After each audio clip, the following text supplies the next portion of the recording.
So I want to start there, is your history with this con and how far back it goes and what you kind of remember about your earliest memories of coming to San Diego. Yeah, I don't even remember what year it was exactly, but it was the late 90s, and I came out here as just a pure fan first. So, yeah, the evolution was from fan to aspiring creator to junior creator, and then somewhat successful, and then having adaptations of film and television, and you get to be in the secret tunnels underneath Comic-Con, and it's nice to just settle back into being just a good old-fashioned comic book creator. It's been awesome. In those early days, can you remember getting a chance to meet someone who was super influential on you and just interact with them? Yeah, I got to meet Garth Ennis early on, and he's now one of my best friends in the entire world. Yeah. So, but just started as just a creator that I tremendously admired. Okay. So that's been a fun evolution. And then, thinking back to you starting as a fan, what do you remember about the first time you got to do a panel here? Oh, man, it was crazy. I guess I remember being a fan and going to the Vertigo Comics panel and being like, I would kill to be a Vertigo creator. Maybe someday I will be up there. And the very next year, I started working on a Swamp Thing series, and I got to be on this panel, and I was like, it's amazing to look out at this sea of faces where I once was. And then the next year, Swamp Thing was canceled, and I was back in the audience, and I was like, I'm never going to get back up on that stage again. Right. And it's been a humbling reminder that it's a journey. Sometimes you toggle back and forth, and I like both sides. I like getting to go sit in a panel, and it's nice to get to be up there too. So we're at a point now where you can go to a multiplex and choose whether you want to go see a Superman movie or a Fantastic Four movie. Like, it feels like the comic industry, the health of the industry, to a certain extent, is healthy. That there's fan base that's interested in that. What else do we have to keep doing to make it stronger, to keep that interest and that flame sort of burning? I mean, I guess as a comic book creator, I can just think that's where it all begins. That this Fantastic Four movie, the Superman movie, all started with a writer and an artist sitting in a little room somewhere and saying, we have a story to tell.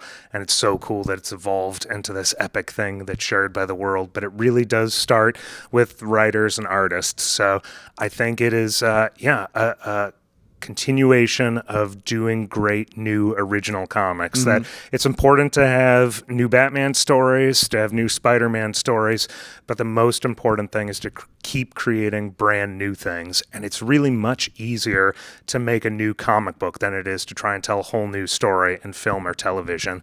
So I think it's just encouraging young people to comics are awesome, and they're not just a stepping stone to become film or television. They can be their own destination. So yeah, just keep making great new comics. You know what I'd love for you to talk about too is how they are a portal or an entranceway where you can start at any point on the journey, right? Like, you can pick up any issue of a comic and immediately start to get to know the characters and that world. So someone who builds those worlds, can you talk about that? Yeah, I'd always heard the cliche was every comic might be someone's first. Yeah. So you have to make sure that it's easy to understand and follow. But I found that the opposite's really true, is that every comic can also be someone's last. And it's more important to be awesome than to be, I think, easy to follow. Okay. I remember just picking up an issue of Uncanny X-Men when I was 12, and I was like, I have absolutely no idea what is going on here, but it is so cool, and I can't wait to dig into this and find out how we ended up here. So yeah, again, more important to be great than just simple to understand. I'm going to tell you a funny story that happened to me this week. There's a show coming to FX called Alien Earth. It's set in the universe. I opened up my screener app and I pressed play on the first episode. And I was like, damn, this story really throws you into it, right? Awesome. But I pressed episode 6. I watched the end. Yeah. I just thought they were playing around with the narrative. Okay. Well, now you're just going to do sort of a Pulp Fiction non-linear storytelling thing. Exactly. It'll still work with that. So, everyone's excited to find out what you're currently working on. What's top of mind for you right now? Yes. Well, I mean, the big ongoing thing for me is always Saga. my series with artist Fiona Staples, and she's hard at work at some new issues, and we've been doing that book for 13 years now, and Hazel, the young protagonist of the book, has been growing up more or less in real time, along with my own children, so it's a thrill to get to write her as a rebellious teenager at this point. So gosh. Saga is great, and then I have this new 350-page graphic novel called Spectators, which I did with an artist named Nico Henriksen, who he and I years ago did Pride of Baghdad. And now we have this new book, and it is a spicy one. It's for adults only. Okay. But it's a ghost story, and it's about a woman who dies in our present day who meets a ghost from the 1800s, and they're both haunting a New York City in the distant future. And they are voyeurs. They like watching sex. They like watching violence. And this is a story about really the very different ways we watch the two. And to know, especially here in the United States, we seem to have a bottomless appetite for watching violence at any age. Just to think what my kids saw, in terms of violence was extraordinary. And then I think a lot of us watch sex too, but we watch it in sort of strange, dark, shameful ways. And this book is about that, the very different ways we watch sex and violence. And it's also just a really fun supernatural romance between two hopefully likable characters.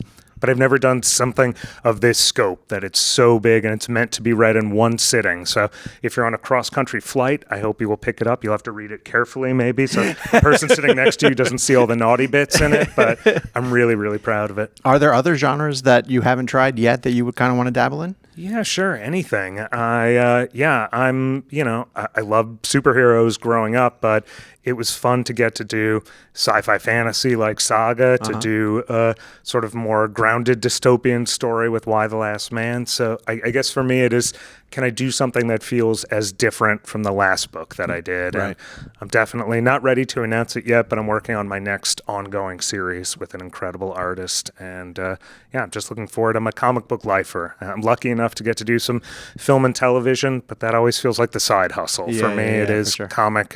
That's what brought me to the dance. Well, that's my last question for you, is that I would assume you have the ability to work with so many exciting artists. So what is it about someone's work that catches your eye and piques your interest and makes you think like, yeah, this person's going to be right for my collaboration? It's hard because it's so many things, but it really is, I guess, just the realization that as a writer, I'm working for the artist, that comics is a visual medium. Artists are in the driver's seat. And, to work in film and TV, to know that the parallel of what they do, they're great actors, they're great directors, they're great cinematographers, they're great costume designers. They have to do everything. And so it's never just one thing. Is it this whole package that I can look at and just become immersed in? And most importantly, to just love the characters. So Cliff Chang, Fiona Staples, Nico Henriksen, every artist I've ever worked with just is able to take the three-dimensional world and put it down on paper and make me care very deeply about those people. When you're writing it, you envision it though, don't you? How often does that line up with what it ultimately becomes? I mean, I can't draw to save my life. So it is like, I know this emotionally, what I'm trying to say, and trying to, clearly tell the story beat by beat, but it's just never anything but a delight to write a script. And it used to be, when I started writing almost 30 years ago, it is, please don't screw up this story. And the secret prayer is really, elevate this story beyond anything I could have ever imagined. Right. And that happens every single page I get for, at least the last 20 years. That's an incredible blessing. Thanks for taking the time to talk to us. A real pleasure. Brian. Thanks so much. This was great. Thanks. Awesome.